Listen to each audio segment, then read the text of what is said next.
Hey guys, my name is Cassidy and you're watching That Spooky Lifestyle, where we bring the ooky, the spooky, the creepy and the crawly into our everyday lives. This is my final video in my 4-part Amityville series, and I thought we should end this series exactly how we started it, with a murder most foul. Today we're going to be retelling the events that happened during the night of the Defeo Family Massacre on November 13th, 1974, according to Ronnie Defeo himself.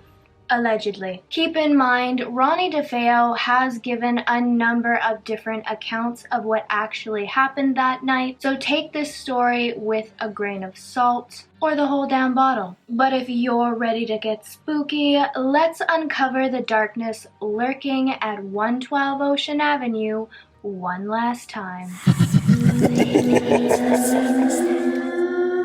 As we talked about in part 1, the Defeos had a very unstable family dynamic, with Ronnie Sr., the father in the family, being very unstable, aggressive, and abusive, especially towards his wife Louise, their eldest son Ronnie Jr., and Dawn, their oldest daughter. In the weeks leading up to the murders, Ronnie Sr. even started abusing the younger members in the family, like Allison and his 2 youngest sons, so no one in their family was sheltered from his abuse. And Louise, the mom and the wife, became very numb. She wouldn't stick up for the kids. It was almost like she was just kind of watching everything happen in front of her, like it was a movie and not reality. She was just completely checked out. She even started making very dark jokes about ending her own life, like sticking her head in the oven while it was on. So she was also in a very dark place at this time, especially with Louise and Ronnie Sr. being the 2 parents in the family. Everything was just spiraling and unstable at this point.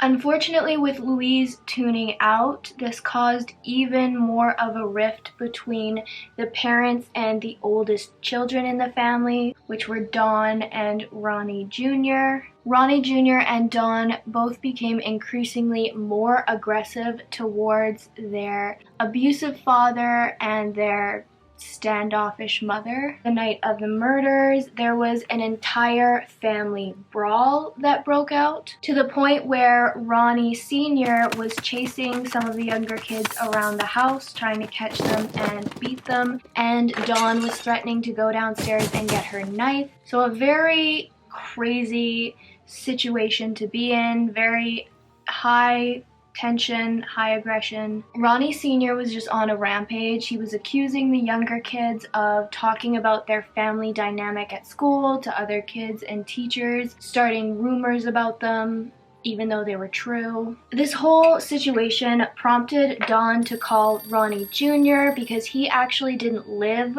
in the Defeo household at this time. He lived in a city that was, I think, hour or half hour away with his girlfriend. So Dawn called Ronnie Jr. and told him to get over to the house as soon as he could because it was just an absolute gong show. By the time Ronnie Jr. had made it over to the house, everyone had settled down a bit. No one was physically chasing each other or threatening anyone. Ronnie Sr. was a bit miffed, but he was more just sitting in anger with himself rather than taking it out on everyone else, at least in this moment. Ronnie went downstairs to go and find Dawn, and to his surprise, she had invited some of their friends over, and they were all just sitting around, and Dawn's basically just telling everyone all the crazy shit that's going on in this house. So as she's telling everyone this, Ronnie Jr. starts to hear piano playing upstairs, and he knows that no one in his family can play the piano,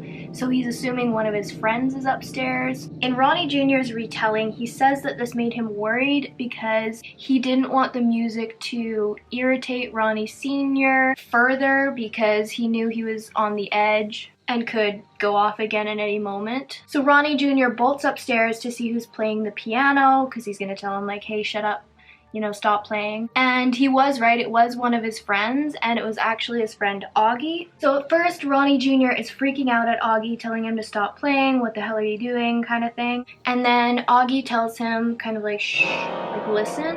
And as the boys start to listen, they hear Ronnie Sr. and Louise aggressively talking to each other upstairs, and Augie basically told Ronnie Jr. that he heard his dad and his mom upstairs talking about how they were gonna kill Don and Ronnie Jr. And Augie's basically playing the piano so that they don't catch on that him and Ronnie Jr. are listening to them talk about how they're going to kill their 2 children, basically. They hear Louise and Ronnie Sr. go back and forth a bit, and then Louise just broke down crying. So at this point, Dawn and one of their mutual friends, Bobby Kelsk, came upstairs to see what Ronnie Jr. and Augie were doing. And at this point, they also heard Ronnie Sr. and Louise talking about how they needed to kill Dawn. Basically, Big Ronnie was the one yelling about it, and Louise was just crying about it. Since Dawn had just dealt with an entire family outburst and had to deal with her father,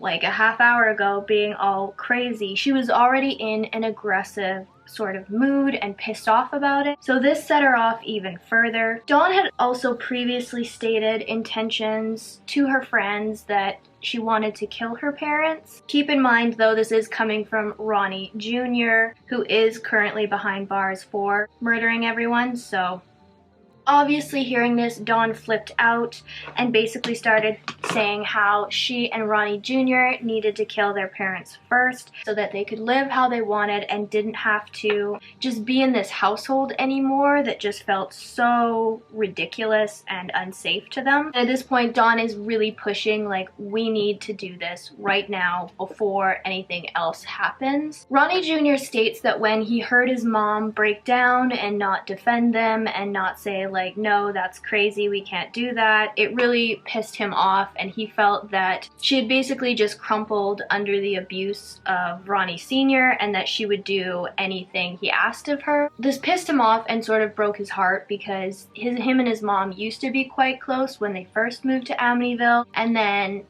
as the abuse worsened, she just turned into a completely different person. With all this going through Ronnie Jr.'s head, he eventually did agree with Dawn in that they needed to do something and kill their parents. Rather than going to the authorities or their grandparents, Ronnie Jr. and Dawn decided one chilly autumn night to kill their parents before their parents killed them. Essentially, they felt like their family was too closely tied to the mob to be able to go to authorities about it, and they felt like if they went to their grandparents, they wouldn't believe them in the stories that they told, which until you do either of those things, you never really know. So it does sound like they just sort of made a panicked decision. Keep in mind, their friend Augie and Bobby Kelsk are still at the house when Dawn and Ronnie Jr. are talking about killing their parents. There's 4 of them here at this point, and they're all just sort of talking about it. I think at first it sounded like Augie and Bobby thought they were joking, and then as the night kind of progressed, they realized that no, this is actually something they're going to do. So at this moment, everyone is back downstairs in their basement cellar, kind of going over what they think they should do. Ronnie Jr. says at this point he was sitting in one of the chairs with his head in his hands, slumped over, just running all the events that had happened through his head. He heard Dawn stomping around and saying how they'd never be free and how they needed to do something before something was done to them. In Ronnie Jr.'s version of this story, Dawn is definitely more the driving force for killing their parents, and again, we'll never know how much of that is truth or not. Ronnie Jr. remembers at this point looking over and seeing Dawn wearing a pair of large black gloves. This is important because in one of Ronnie Jr.'s retellings of this story, he says that a demon with black hands handed him the rifle. So a lot of people speculate that maybe that was him not being able to cope with the fact that it was his own sister that was doing it. So at this point, Dawn is going off even further, calling Ronnie Jr. a fucking coward, saying that they'd never be rid of their parents if they didn't do something. He needs to like man up and take charge and do this with her. Again, at this point, Bobby and Augie are just sort of laughing, like, yeah, Dawn, you're so fucking crazy kind of thing. They really just thought it was a dark joke. There's also been rumors that they were smoking weed during this time, which would have also kind of affected how everyone was reacting to this situation. And everyone just thought it was kind of this dark joke until they realized that Dawn was actually holding a .35 Marlin rifle in her hands. They were like, whoa, like, wait, what? Dawn basically told Ronnie Jr. that she would take their 3 younger siblings away after they killed their parents. She would take them to their grandparents so they didn't have to see anything or be a part of anything. They could just go to their grandparents. Ronnie did try to argue that she would take them there beforehand, but Dawn kept being like, if we do that, by the time I'm back, you'll pussy out kind of thing. So Augie was told to wait outside in his car to be the lookout in case anyone heard anything or started seeing some, you know, commotion, because they were going to be shooting a gun, so they wanted to make sure that they were aware if people started waking up or hearing the noises or anything like that. At this point, Ronnie Jr. and Bobby are walking upstairs to the kids' bedrooms, and basically they just poke their heads inside and say, no matter what you hear, you stay inside this room, like don't come out until we tell you to.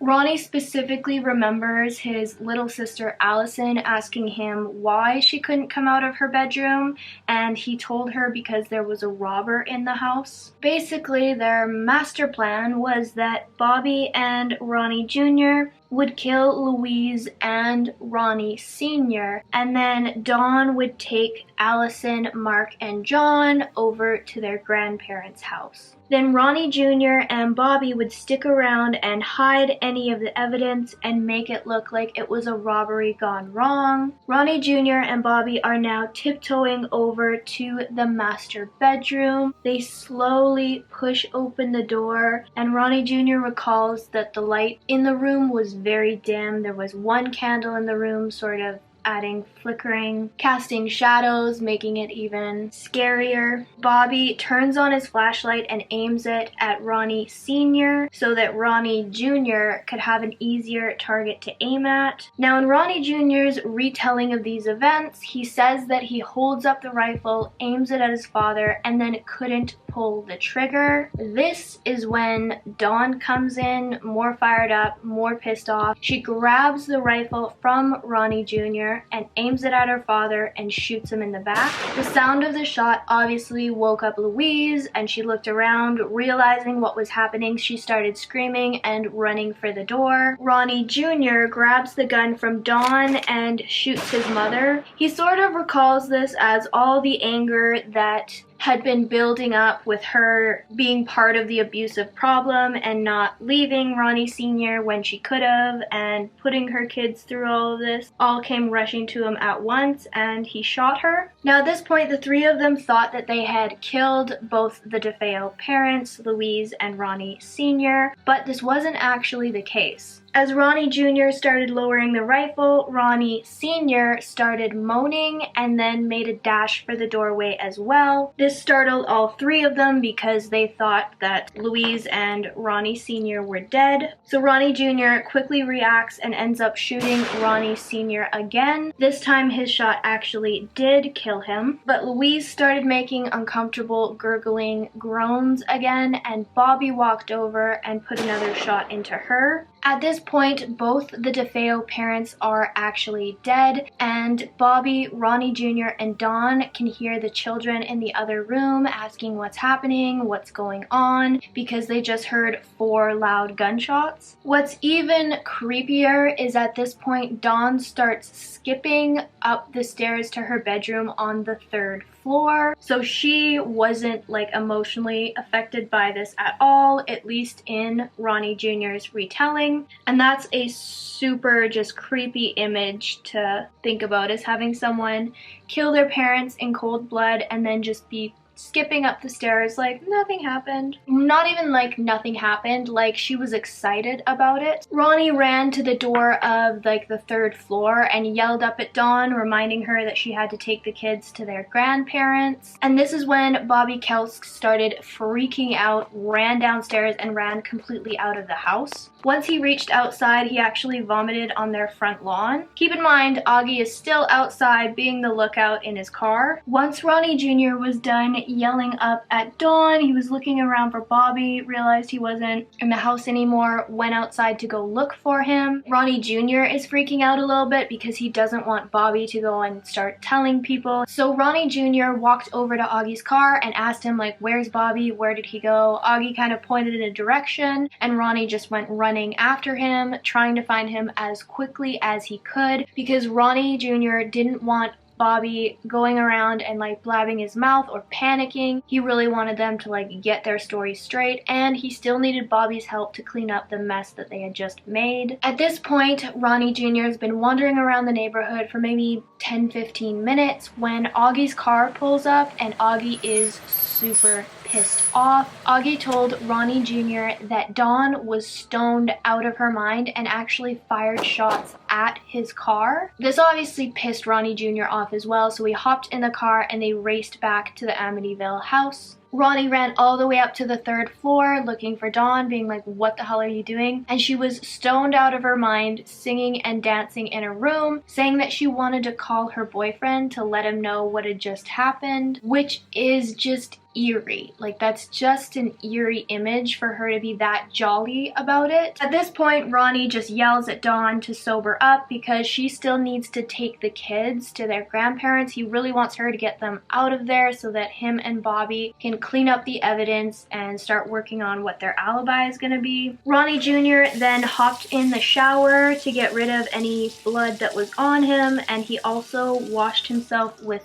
bleach just to help further remove any evidence that would be on his body. Ronnie Jr. then put his bloodied clothes inside 2 pillowcases and started putting gun shells and any other evidence that he could find into this bag to get rid of. Ronnie then ran out of the house looking for Bobby again. He eventually did find him and convinced him to come back to the house, and it was around 4 a.m. when they finally made it back. So the 2 men started walking back upstairs, and as Ronnie neared Allison's room, because he was going to go into it to let her know, like, pack your things, you're going to grandma's, Bobby became very skittish, so much so that he actually ran back outside of the house again. Ronnie is noticing how dead quiet these rooms are, and he gets this sinking feeling in the pit of his stomach, and when he opens the door to Allison's bedroom, he sees his little sister lying on her bed dead. Allison and Ronnie were actually very close, and so this immediately struck a chord with him. Ronnie didn't even bother looking into the 2 boys' bedrooms because he knew that they'd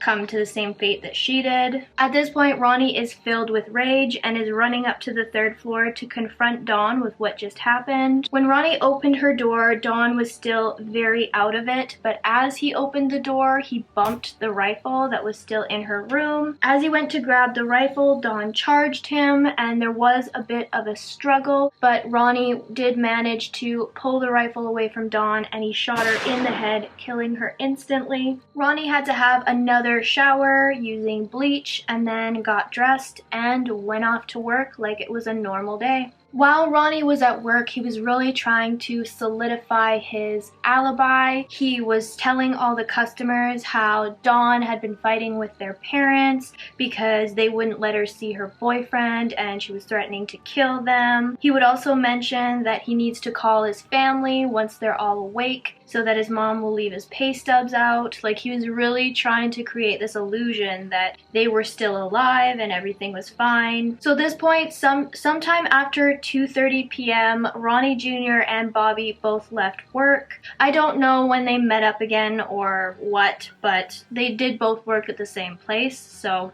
they left work and headed back to the Amityville house. but they parked down the road because they didn't want anyone to see that they were there. The first thing they did was went down into the basement and burned all the mob books that Ronnie Sr. had stored there. I forget what it's called, ledgers, I think. Maybe it was the mobbing ledgers. I don't remember. It was some sort of book that wouldn't only just incriminate the Defeos, but the Brigantes as well. Like, it was a written record of some of the illegal activities that they had been doing. So when they first got back to the house, removing that sort of evidence was priority number one, apparently. After this, they basically cleaned up the murder scenes as best they could. They went into each room and cleaned up the pools of blood on the floor, especially if they had like footprints and things like that in them. At this point, Ronnie Jr. started prodding Bobby about what happened with the kids and like what was going on there. Now, at some point,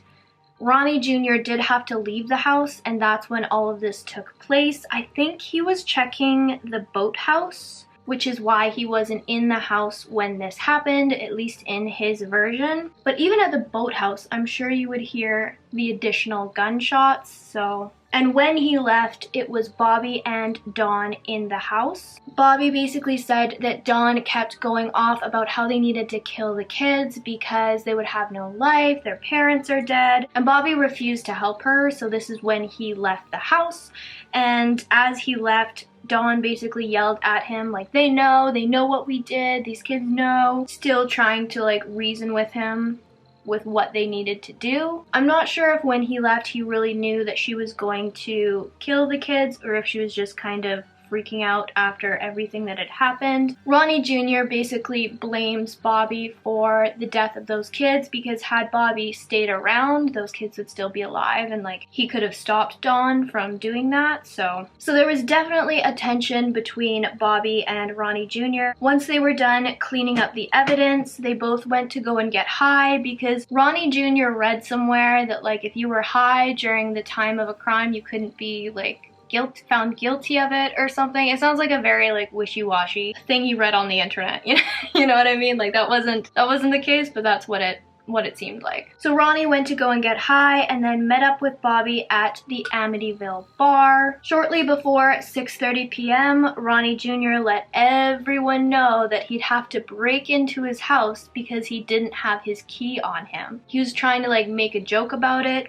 Again, trying to solidify his alibi that like, wasn't me, I couldn't have possibly done anything. And he kept saying like, oh, I'm gonna have to break in because no one's answering my phone calls. Like, oh, my family is so useless kind of thing. Like I said, shortly before 6:30, Ronnie left the Amityville bar, and we all know that a few moments later, he will be running back in, yelling that his parents are dead.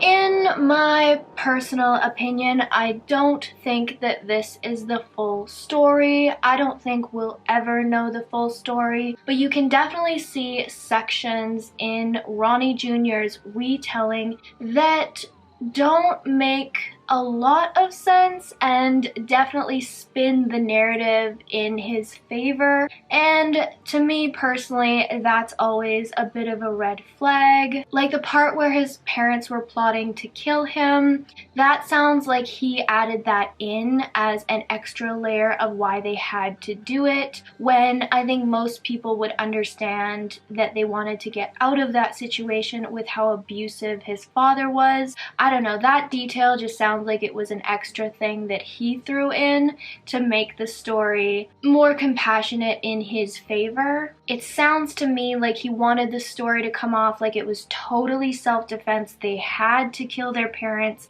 for the sake of their own lives, not because they were sick of the consistent years and years of physical abuse. I also think that Ronnie specifically puts most of the blame on Dawn, but even to this day, Ronnie Jr. has never really taken any accountability for his part in killing his family. He always pushes it onto something else, whether it's Dawn or malevolent forces or whatever it is. He always pushes the blame somewhere else, never really taking accountability for it, which is another red flag. Now, I know a 4-part series seems like we must have covered everything, but there's actually a lot of details in this case that I haven't covered. Like, Ronnie Jr. talks a lot about the police brutality that he received after the cops basically picked him up from the Amityville home and they took him for questioning. He retells this as a very abusive experience, that they wouldn't let him leave, like he was stuck at the precinct. And if you'll remember in part 1, I do mention that he spends the night at the police station even though he's free to go. That does seem odd to me. I don't think anyone I know, especially going through an event that traumatic, would choose to stay at the police station. There's also accounts that Michael Brigante was constantly trying to find Ronnie Defeo while the police were questioning him. During this investigation, there was no written record of Ronnie Defeo confessing to murder. Ronnie stands behind the fact that he never signed any papers confessing to killing his family. Allegedly, detectives say that Ronnie Jr. orally confessed to killing his family when he said, "Once I started, I just couldn't stop." Keep in mind, the written or oral confession, none of them were ever taped, so there isn't actually any physical evidence of Ronnie Defeo actually saying he committed the murders. Ronnie also makes claims that the police beat him during this time to try and get a confession out of him, but they couldn't because he had been basically conditioned by years and years of abuse from his father. With a story like this, obviously the media hyped it up and focused in on Ronnie killing his entire family. They say that he drugged his whole family so that he could claim the $200,000 life insurance on them. But there's actually no proof that this life insurance ever existed, and the medical examiner did determine that the Defeo family was not drugged. Rumors also circulated that a supernatural force took part in these murders, silencing the gunshots. Some of these rumors were started by Ronnie Jr. himself. Like I said, he's given multiple retellings of what happened this night, and one of them he claimed that after watching a World War II documentary, a large black demon walked into the living room and handed him a rifle, and that's when the killings began. Some people speculate that this large black demon could have been Dawn because she was wearing these large black gloves during the night of the murders. Or is that just a weird detail that Ronnie Jr. threw into the story, again, to kind of push more blame onto her? Like, we don't really know, and I don't think we'll ever really know. I don't think the full truth of what happened during the night of the Defeo family massacre will ever be revealed. I don't think we'll ever know what actually happened that night. If you would like to learn more about the Defeo family murders, I highly suggest you read this book. It's called The Night the Defeos Died. This was one of the resources I used in helping create these videos. I used multiple resources just to make sure I kind of have a well-rounded video for you guys, but there's so much information in here that I didn't even touch on in any of these videos, especially if you want to learn more about the suspicious evidence that the police found on the scene. Like, some of the bullets look like they could have been from a different gun, but because they were so like meshed up and mashed, they couldn't actually tell what gun it was from, and like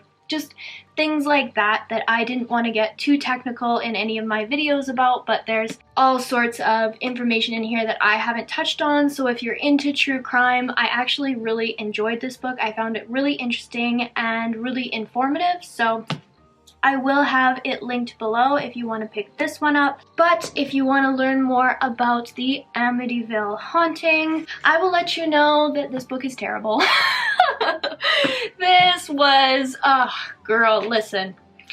I read it, but begrudgingly. This is the Amityville Horror by Jay Anson, and to be fair, it was written in like 1975 or something. Like, it reads like a very bad old horror movie. Like, every time something scary happens, it's like dun, dun, dun, dun, dun, dun, dun, dun. Like, that's how it reads, and I found it difficult to get through. But if you want to learn more about the hauntings, the thing I do like about this book is it goes through, let me see, It goes through each day, like this is December 22nd, and then the next chapter is December 23rd. So if you wanted more of a chronological, how the events happened in order, then I would suggest picking this up, but for as cheap as you can get it. I've also linked this below in case you're interested in picking this up and learning a bit more.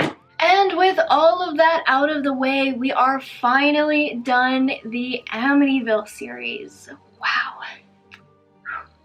I'm exhausted. I feel like I need a nap. I feel like I need to drink some water. How do you guys feel? I hope you guys enjoyed these videos. I hope you found them interesting and you got new information and more information on a pretty popular tale. I wanted to make sure that I gave it, you know, a really good go because I didn't just want to create a half-assed video about Amityville, one of the most popular horror stories ever. So I wanted to make sure that I gave you guys something that was a bit more in-depth. I hope you enjoyed it. I hope you've been enjoying these Halloween series. Definitely subscribe to my channel so you don't miss out on future Halloween ooky spooky videos. Find me on Instagram if you're into Halloween edits or witchy content. Check me out on Facebook if you enjoy Halloween memes. Thank you guys so much for hanging out with me, and I'll see you in my next video.